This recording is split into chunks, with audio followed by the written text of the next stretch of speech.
When I was young, I was lucky. I knew a wild sky.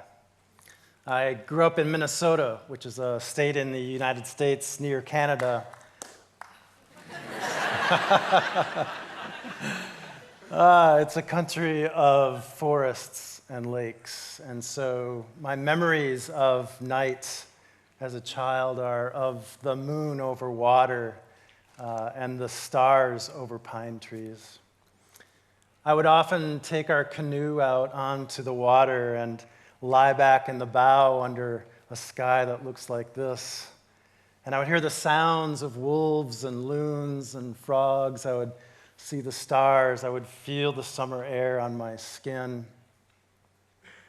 And that imprinted on me. That made me who I am. It years later created the book that I wrote, and it's why I'm here today. I have known night as night has been for almost all of human history, which is darkness. Something full of beauty and sometimes fear, but always something greater than us, something that filled our souls and inspired our imagination, and it turns out something our bodies need for their health. We are losing this experience of night's natural darkness. I'll give you one example. In the US, more than 80% of the people living there can no longer see the Milky Way. And in Europe, it's about 60%. We have taken what was once one of the most common human experiences, that of walking out your door and coming face to face with the universe, and we have made it one of the most rare of human experiences. Why? How? Artificial light. Now let me say here that light is good. We like light. We will have light at night. The question is what kind of light we will have and how we will use it. Right now, all over the world, in cities and towns and villages, we're using more light than we need.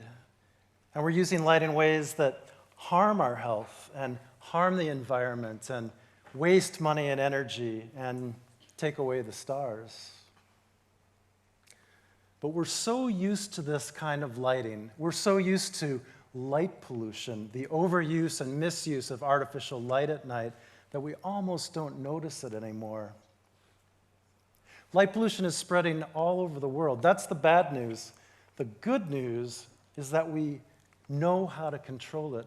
It's readily within our ability to solve this problem. Let me show you what I'm talking about.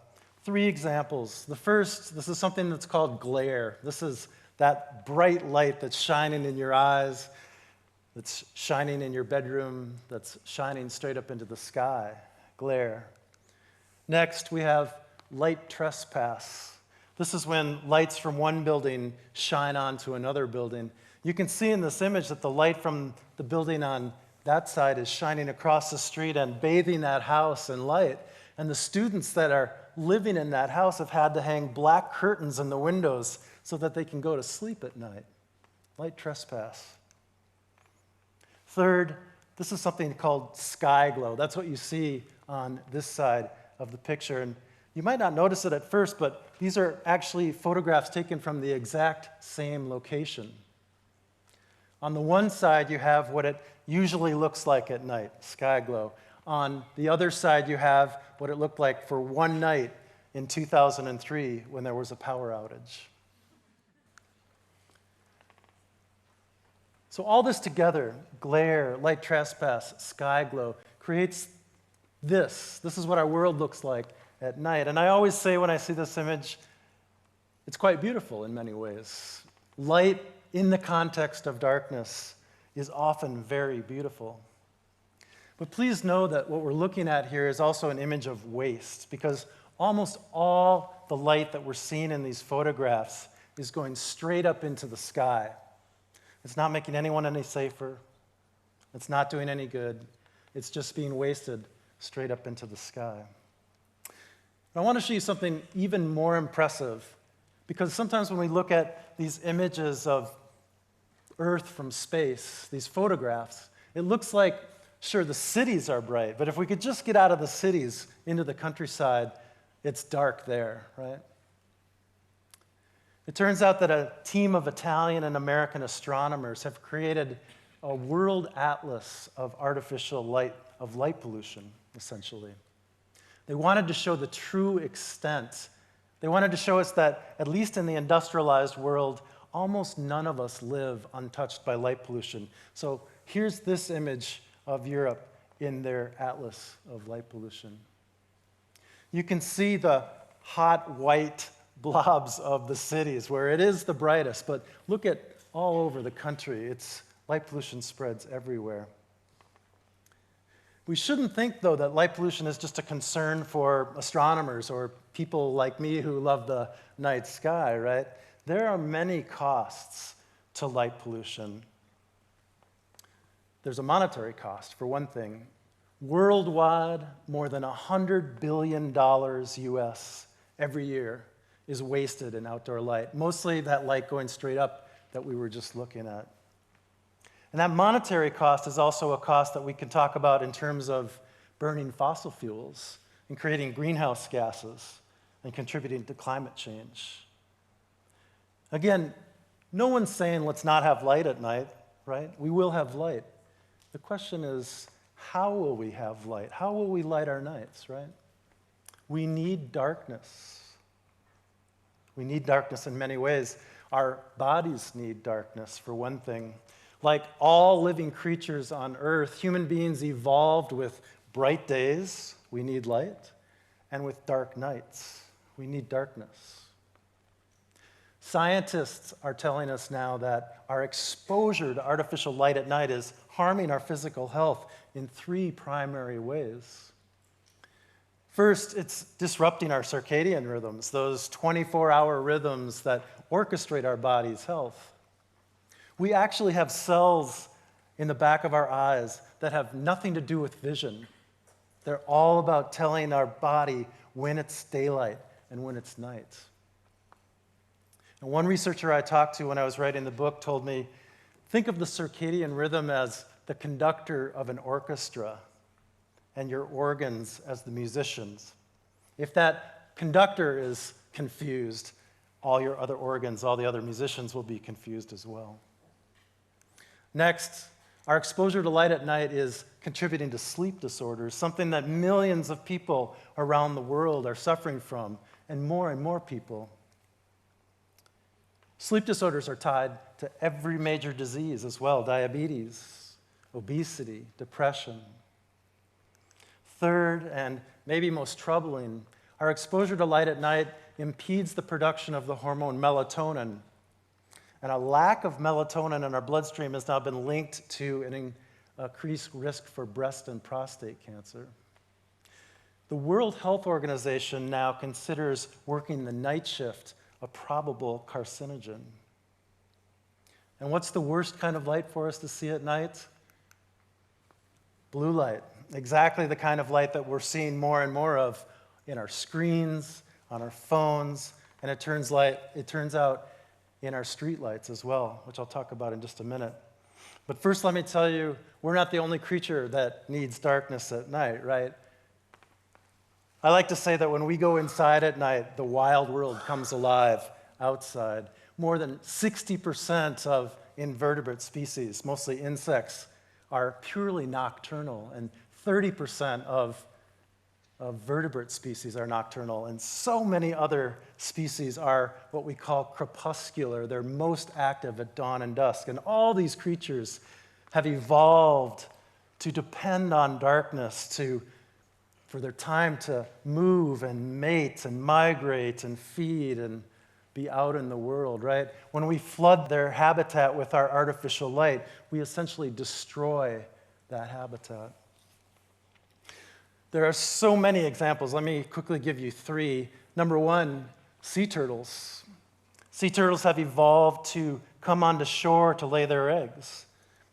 And when the hatchlings come up out of the sand, they have evolved over hundreds of millions of years to crawl toward the brightest light on the horizon, which for hundreds of millions of years was very beautiful big moon, the moon and the stars on the ocean water. But now, the brightest light on the horizon is often the hotels, the condominiums, the street lights. And when the little baby turtles go that way, they don't survive.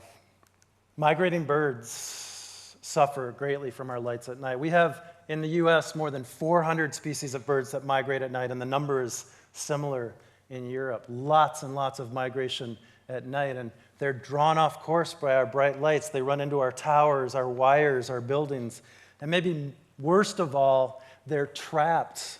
They get trapped in the city, and then when the day comes, they fly into the windows. We lose billions of birds every year because of this.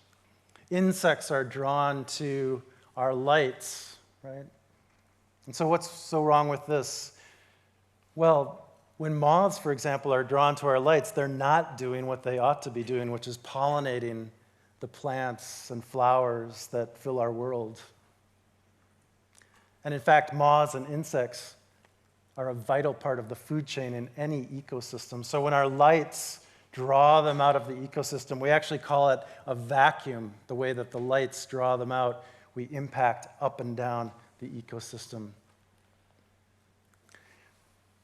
We need darkness for our souls and spirits as well. For all of human history, we've walked outside and looked up and thought about our place in the universe. We've thought about our God, our spirituality, our religion. We've thought about who we are. What happens to us as a people when we no longer have this experience? We also need metaphorical darkness, those times of sadness and not knowing, of not understanding what's happening. These are actually really important times for us in terms of creating us as whole human beings. Every traditional culture knew this, and their myths always included a time of darkness, going underground or into the dark wood or into the forest, right? We need darkness for creativity, right? Think of the writers and the musicians and the dancers, the painters who were inspired by darkness. I sometimes think of all the young Van Goghs out there who are not being inspired right now because of light pollution. Light pollution wasn't a problem for Van Gogh in 1888 when he painted The Starry Night. The only artificial light we see are the gas lamps burning in the houses here, right? And Van Gogh, he knew a night that we don't get to know anymore.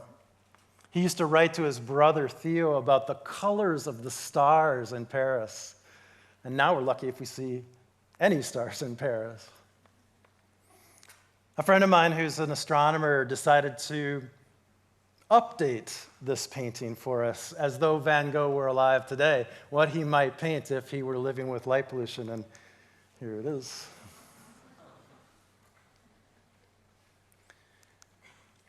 Van Gogh painted a number of beautiful paintings of nighttime, of the stars. I love this painting, Starry Night over the Rhone River in Arles.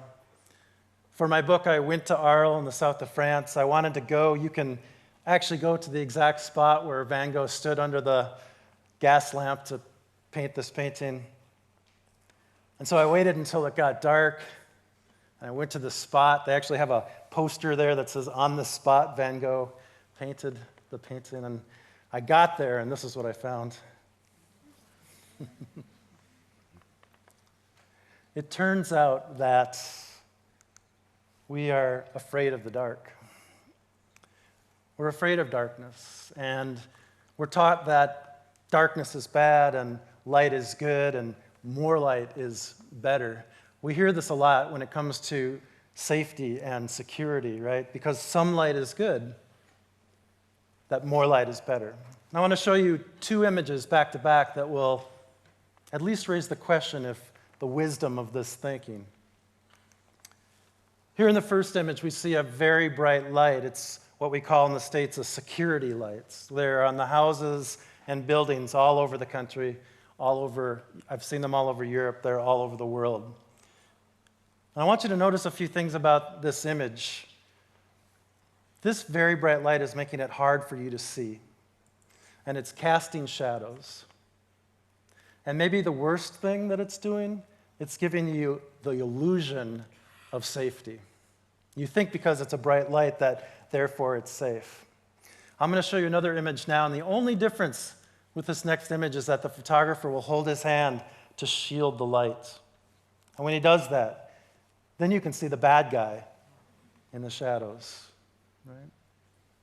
So this idea that because some light helps us be safe, more light will make us safer, it's really not true. In fact, as we shield our lights, we move from not being able to see the bad guy or the stars to being able to see the bad guy and the stars. I really like this idea because there never has been a more important time to be thinking about light pollution and the value of darkness than right now. We're really at a crossroads when it comes to the way that we light our nights. A big reason why that is, cities everywhere around the world are adopting LED streetlights. Now, LEDs have great promise, right? They're programmable. You can raise them and lower them according to the time of night or where they are. They're far more efficient than electric lighting, which is saving money, saving energy. Fantastic. But the peril of LEDs is that because they're more efficient, we just use more of the light, right? We create more light, we worsen the problems that we have. And the type of LED lighting that's being used most, because it's the cheapest, full of that blue light that we're seeing in our screens, and that is the worst for us. When you think of blue light, think of it this way. In the morning when you wake up, the blue sky is telling you to get up. When you're seeing that blue light at night, it's telling your body the same thing. So the choice is ours, right? We can choose how we want to light our nights. Do we want to light our nights like this, wasteful, dangerous, bad for us and for the environment? Or do we want our lights like this, beautiful, thoughtful, responsible, intelligent lighting, right? We will have light at night. The question is, what kind of lights and how much? Toward the end of my research for the end of night, I went to Death Valley National Park in California and Nevada, and I found that wild sky that I had known as a child. This is what it looked like, a photograph that I took that night.